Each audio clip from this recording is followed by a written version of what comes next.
day out.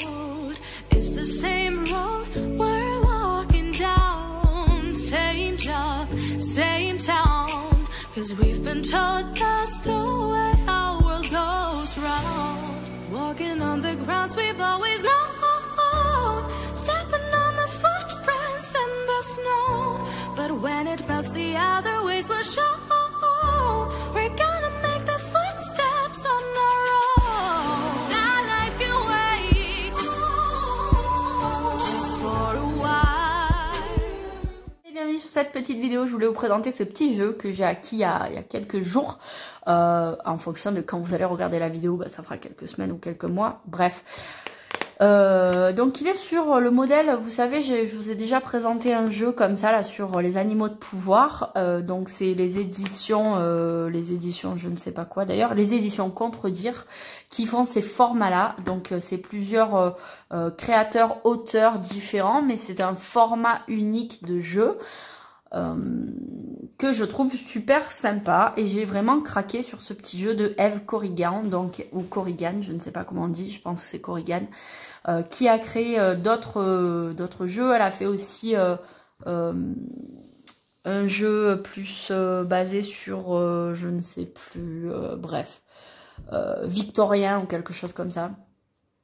Et elle a créé celui-ci qui s'appelle donc Le Petit Oracle de la Magie. C'est un genre de grimoire. Donc il est à 13,90 €. Les jeux de ce format-là sont généralement aux alentours de 13 à 14 €. Voilà. Donc c'est assez raisonnable.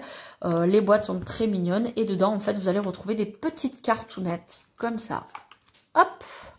Ce petit format est vraiment très mignon. Vous allez pouvoir battre vos cartes, les reposer dans leur petit support et puis tirer directement les cartes. Et puis vous n'êtes pas obligé de toujours les remélanger en fait. Vous pouvez faire 2-3 utilisations comme ça en piochant une carte au hasard. Et puis de temps en temps vous remélangez pour remettre un peu du suspense là-dedans. Mais voilà, donc j'ai déjà un jeu, je vous ai dit, sous ce format. Ce que j'aime bien, c'est qu'aussi, je sais pas si c'est le cas pour tous, mais les cartes, les tranches sont dorées. Sauf que celui-là, j'ai eu un peu la mauvaise surprise de voir que les dorures sont très dégueulasses. Voilà, vous pouvez voir là, en fait, c'est mal doré, les cartes sont abîmées alors que j'ai utilisé qu'une seule fois ce jeu.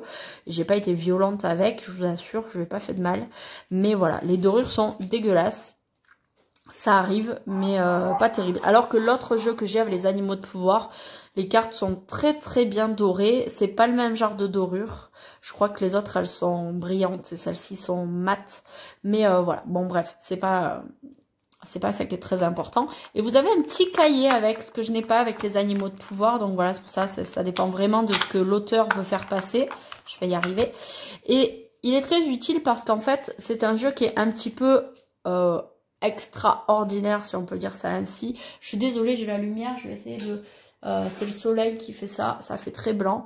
Voilà, je vais vous expliquer. Donc en fait, il y a des petits objectifs, on va vous expliquer comment utiliser ce petit jeu. Et en fait, dedans, il y a des rituels différents et on vous explique un petit peu comment pratiquer. Voilà, c'est un oracle et un grimoire en quelque sorte. Donc, voilà, je vais vous montrer un petit peu toutes les cartes. Donc ici, on a la lavande et en fait, vous avez les signes. Si c'est terre, eau, feu, air et terre. Ici, vous avez la lune. Donc ici, c'est le croissant, une lune en croissant, une lune gibbeuse. Ici, vous avez le jour. Donc ici, c'est le lundi. Et vous avez par exemple donc la lune, le signe. Et vous avez une couleur qui est le blanc. Donc ça, c'est pour les bougies. Et vous avez une petite prière, une incantation, une façon de se purifier, un petit rituel à faire. Donc ici vous avez Jupiter et l'expansion, donc pareil vous avez un autre jour, là vous avez l'influence planétaire en fait, donc ici c'est la lune, ici c'est Jupiter, ici on a du bleu.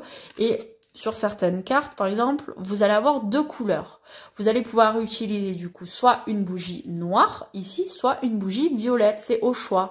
Voilà, vous n'êtes pas obligé d'utiliser les deux. Ici on a une bougie marron, ainsi de suite. Voilà, donc je vous montre un petit peu. Ici, on a Aphrodite, donc vous avez des divinités. Ici, on a choisir un encens, donc vous avez des cartes explicatives qui sortent. Vous avez la loi, vous avez des lois, donc loi numéro 1, loi numéro 3. Vous avez ici des archanges. Donc on va retrouver plusieurs influences. Ici on a Michael, Raphaël, Graphaès pour la guérison, Michael pour la protection. Ici on a le pouvoir du feu. Ici on a la marjolaine qui est une plante. Donc par exemple ici on a le jour qui est aussi le lundi comme la première carte que je vous avais montré. Donc c'est pour vous dire que vous pouvez invoquer cette prière ou faire ce rituel le lundi idéalement, ou alors un jour de lune gibbeuse, ou alors vous pouvez attendre un lundi gibbeux, mais c'est au choix et c'est en fonction, dirais-je, de ce qui arrive le plus vite, soit la lune gibbeuse prochaine, soit le lundi prochain, en fonction de ce qui sera le plus rapide dans le temps. Voilà, ici on a l'ambre, ici on a la varicite, le blanc. Alors je suis vraiment désolée pour la couleur, je vais essayer de me mettre un peu devant pour que ce soit moins blanc. On a le blanc justement, le soleil, la tulipe, la passiflore, l'amandier, le fraisier, carte jour de la semaine, carte création de rituel, dominance planétaire. Tout ça en fait c'est des cartes que vous pouvez laisser dans le jeu. Tout est expliqué.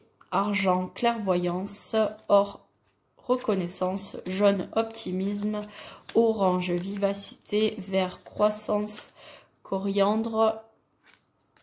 Ici, vous avez l'air, le laurier pour la réussite, la terre pour la réalité, l'ancrage, la pleine lune, la nouvelle lune, la tourmaline noire pour la protection, l'améthyste pour la libération, l'œil de tigre pour le courage. Hop, voilà, il y avait deux cartes, il me semblait bien. Le lapis-lazuli pour la lucidité. Mars, combativité. Vénus pour la grâce. L'eau pour les émotions. J'espère que vous y voyez bien.